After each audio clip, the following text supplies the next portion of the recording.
Yo, c'est Little, et comme j'ai encore du temps avant la fin du confinement, on se retrouve pour une nouvelle vidéo. Et si t'aimes pas lire, je vais te donner des animés, 3 animés exactement. C'est parti.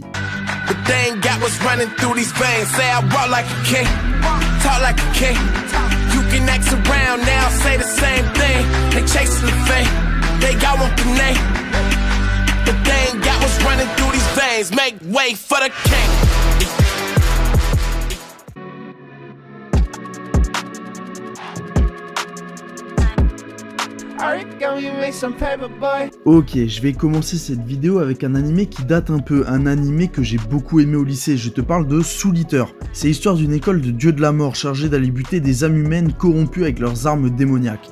Le point fort de Soul Eater, c'est qu'il s'agit d'une histoire vraiment bien rodée. Il n'y a pas vraiment un personnage principal, mais plutôt des personnages principaux. Et le fait que ça ne soit pas centré sur un individu rend ça beaucoup plus intéressant à suivre. Les persos sont hyper variés, chacun a son caractère et chacun a ses compétences, avec mon chouchou Black Star qui s'est cassé les dents comme personne. Et puis il y a de l'humour, les bastons sont puissantes, l'évolution des personnages se fait naturellement et progressivement.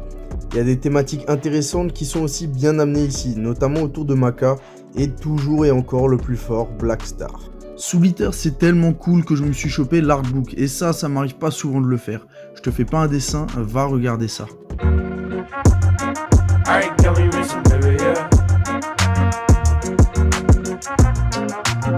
Bon, celui-là est un peu particulier, rien à voir avec Soul Eater, il s'agit de Durarara. L'histoire se déroule dans le quartier d'Ikebukuro et met en scène plusieurs légendes urbaines, comme le gang des dollars, le motard sans tête et le serveur avec une force titanesque. Le point fort de cet animé est sa narration. Je veux pas comparer ce manga à un Tarantino, mais la narration y ressemble pas mal.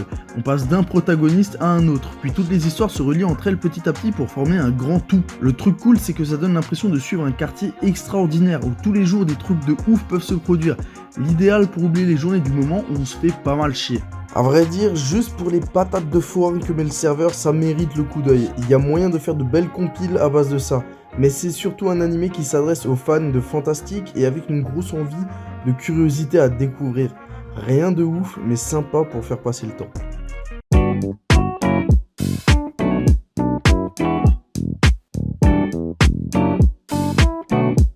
Là, c'est un de mes animés coup de cœur dont je vais te parler, Keikai Sensen ou Blood Blockade Battlefront. C'est toi qui choisis comment tu veux l'appeler, qui est probablement mon préféré des 3 dont je t'ai parlé aujourd'hui.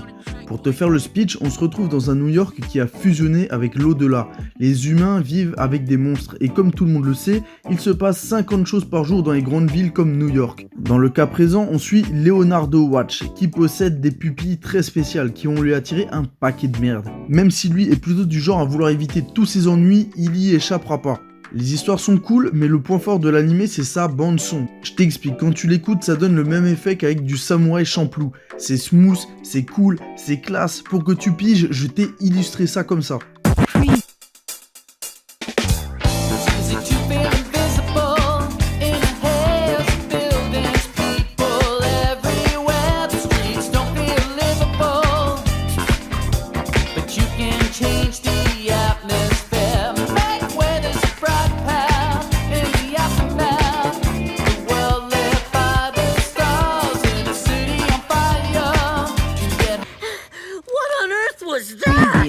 Même si les bastons sont pas le centre de l'histoire, l'animation est archi propre, le jeu des couleurs est varié, et ça donne des scènes vraiment belles et sympas, et on va pas se cacher que les pupilles du perso principal sont vachement plus classe que les trucs cachés Kishimoto.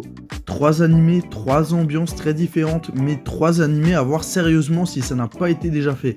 N'hésite pas à me donner des animés en commentaire, like, abonne-toi, partage, tu connais la chanson, et prends soin de toi. Ciao mon pote.